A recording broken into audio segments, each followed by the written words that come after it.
Hey guys, welcome to another episode of History with Lennox, and today we're going to talk about the age of Jackson. That's right, Andrew Jackson and the influence he has on American politics. And let's be honest, if you know anything about Andrew Jackson, you know that he is going to set the political world on its ear.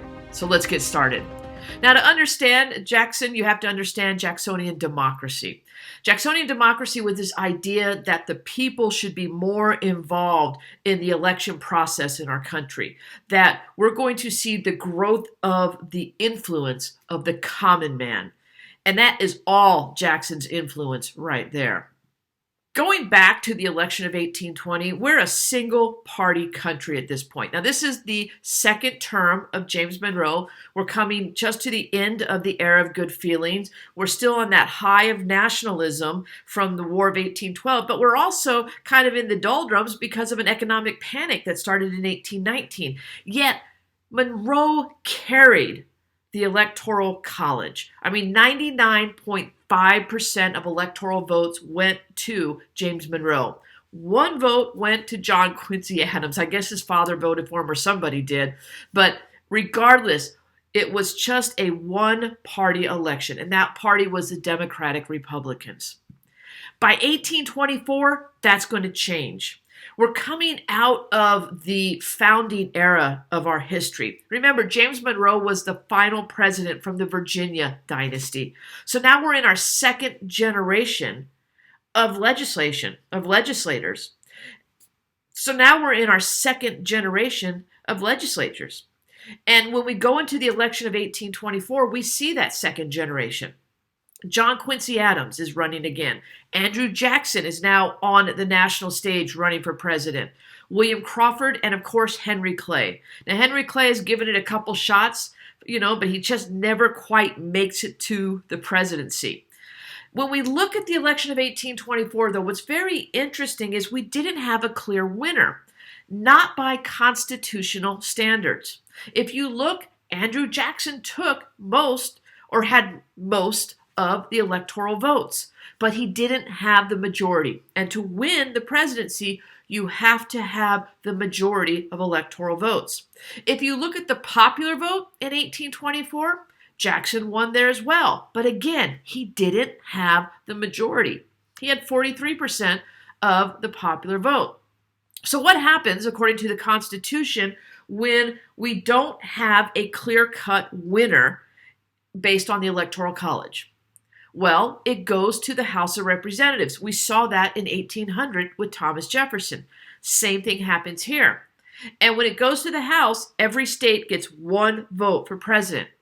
Well, look what happens in the early months of 1825. Jackson doesn't get the majority. In fact, Jackson doesn't get the most. John Quincy Adams wins the presidency based on the House of Representatives vote. Now, I'm going to take you back to that previous map because I want you to notice a couple states, specifically the states that Henry Clay won: Ohio, Kentucky, and Missouri. And you can also look at the state of Illinois because that state split its electoral votes. One went to Quincy Adams and two went to Jackson. When we go to the House vote, look what happens. All four of those states flipped to Quincy Adams. So how did that happen? Honestly, Jackson should have been the favorite in those states behind Clay because he too was from the West. Yet those votes went to Quincy Adams. Well, what happened was what we call the corrupt bargain. See, based on the 12th Amendment, when we don't have a clear-cut winner in the Electoral College, it goes to the House. And in this case, they take the top three winners. That would be Henry Clay, John Quincy Adams, and Andrew Jackson. Now, honestly, when you looked at that map, Henry Clay only won 3 states in the Electoral College, so he really didn't have a chance to win.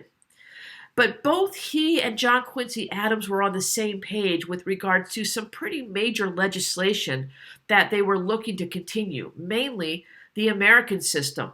Remember, the American system was introduced by Clay during Madison's presidency, and it included the creation of a national bank, internal improvements, and a tariff to protect industry in America. Now, these two men were in full support of that, where Jackson was against the American system. So Henry Clay is going to come out of the vote in the House of Representatives not as the president, but the Secretary of State. And what Jackson's supporters are going to claim and charge Adams with is a corrupt bargain where he basically sold the office of Secretary of State to Clay in exchange for those 4 states. Probably did happen. Just saying. So the corrupt bargain basically eliminated Jackson from national politics, elevated John Quincy Adams to the presidency, and Henry Clay becomes the Secretary of State. Now, why would Clay want to be the Secretary of State? I mean, let's face it, he was the Speaker of the House. That's like third in line to be president should something happen to the president and vice president. Well, Henry Clay knew his American history, and I want you to understand it too. So let's look at it real quickly. When you look at the history of the presidency, Secretary of State seems to be the office that elevated men to the office of the president. For example, Thomas Jefferson served as George Washington's Secretary of State. He becomes the 3rd president of the United States. His secretary is James Madison. James Madison becomes the 4th president of the United States. Who's his Secretary of State? James Monroe, the 5th president of the United States. And finally, he lost the first time, but John Quincy Adams was Monroe's Secretary of State. So he's now the 6th president. So every president from Jefferson through Adams had been the Secretary of State. So why wouldn't Henry Clay want that office? In his mind, that's the direct road, the direct avenue to the White House. And so this corrupt bargain was his way of kind of stacking the deck for the next election. Well, not everybody agreed with this. One person in particular, John C. Calhoun, who was the vice president under Adams, is going to say that I see in the fact that Mr. Clay has made the president against the voice of his constituents, and that he has been rewarded by the man elevated by him by the first office in his gift. What John C. Calhoun is saying there is the president is going against the voice or the will of the people. And the reason he is doing that is to get the presidency, and Henry Clay is the one who helped him do that. And what does Henry Clay get? The very first appointment by John Quincy Adams.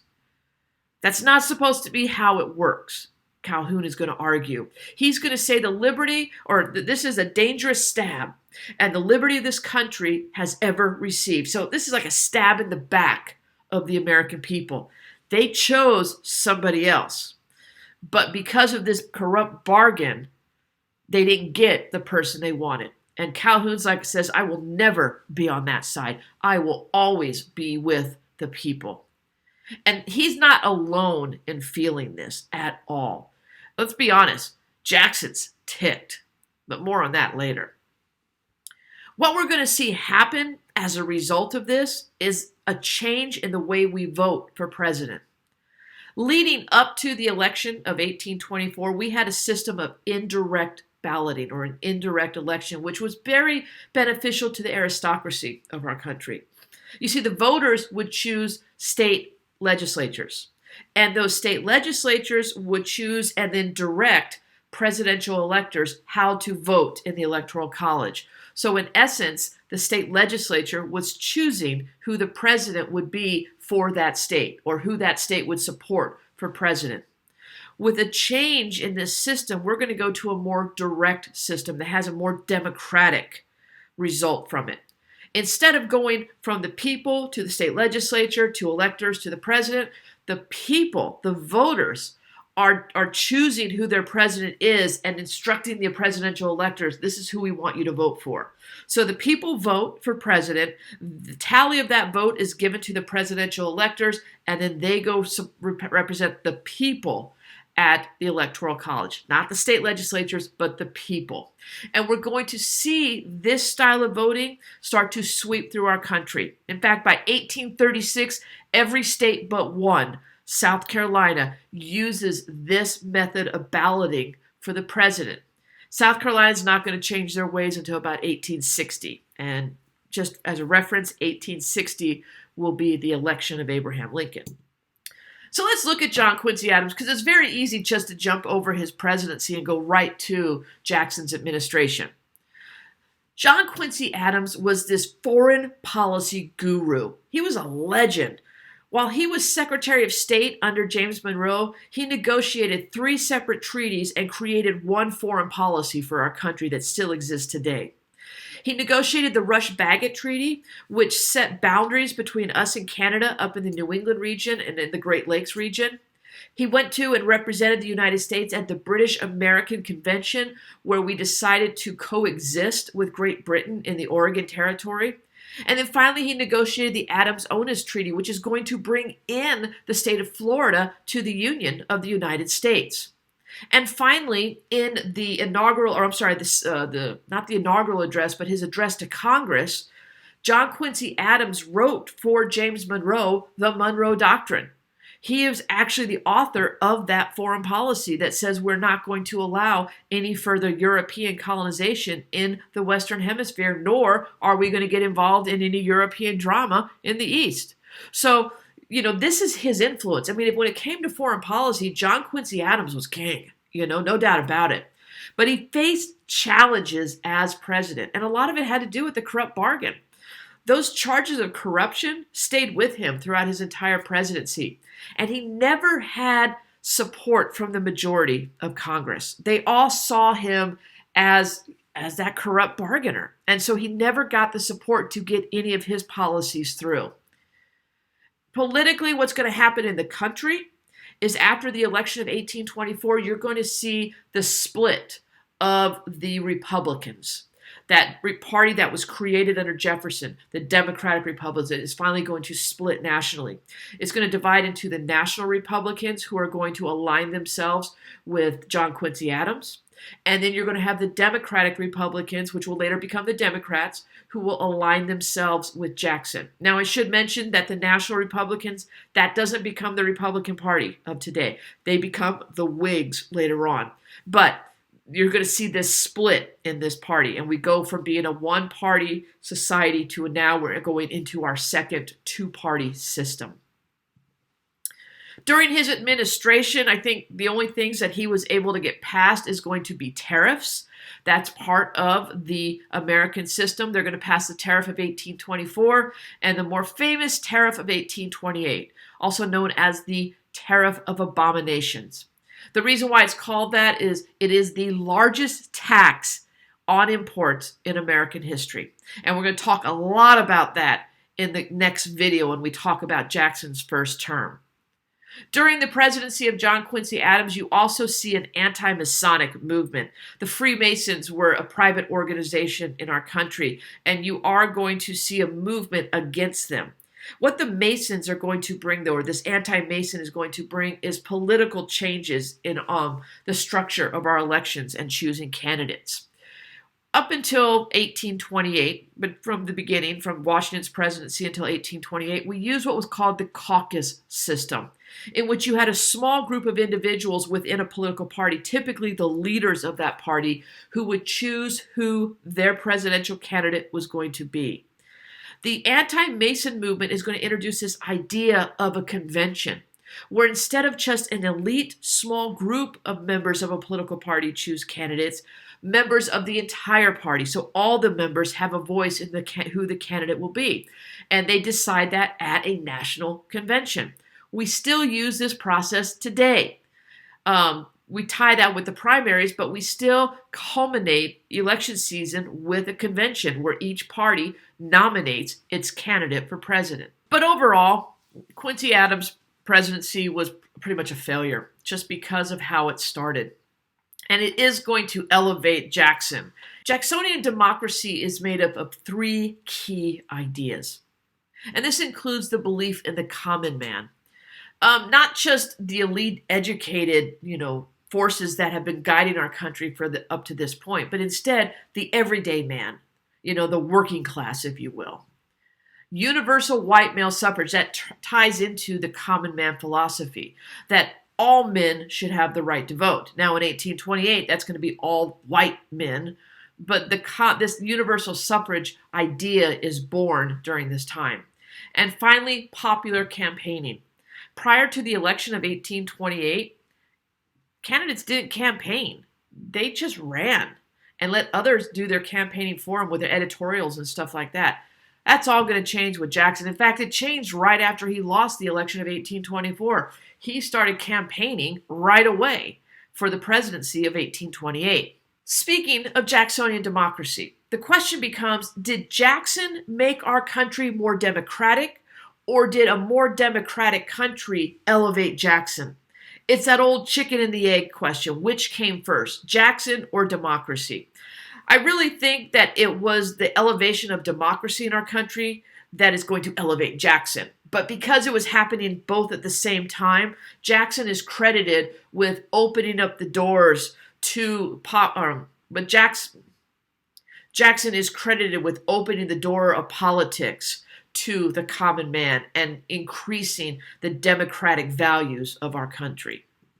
The 1828 campaign is going to get ugly. Like I said, Jackson started campaigning at the end of the 1824 campaign, and he's going to campaign throughout Adams' administration. It's going to become a candidate-centered campaign in which we look at the man instead of the politics, or we look more at the man than the politics. And that negative advertising that's going to come out is going to get dirty. I mean, personal attacks, not just on the men, but on their wives as well. Sectionalism is going to play a key role as well. People are going to vote based on where they live in the country versus who they support or what party they support.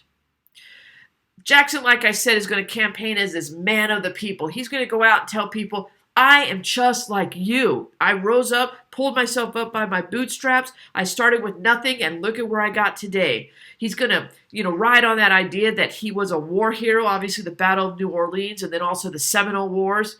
And he says he is going to run against these corrupt bargainers that have overshadowed Washington, D.C., people like Adams. The campaigning, like I said, though, got ugly. The advertising got ugly. Jackson was attacked for how he treated his soldiers while he was in command.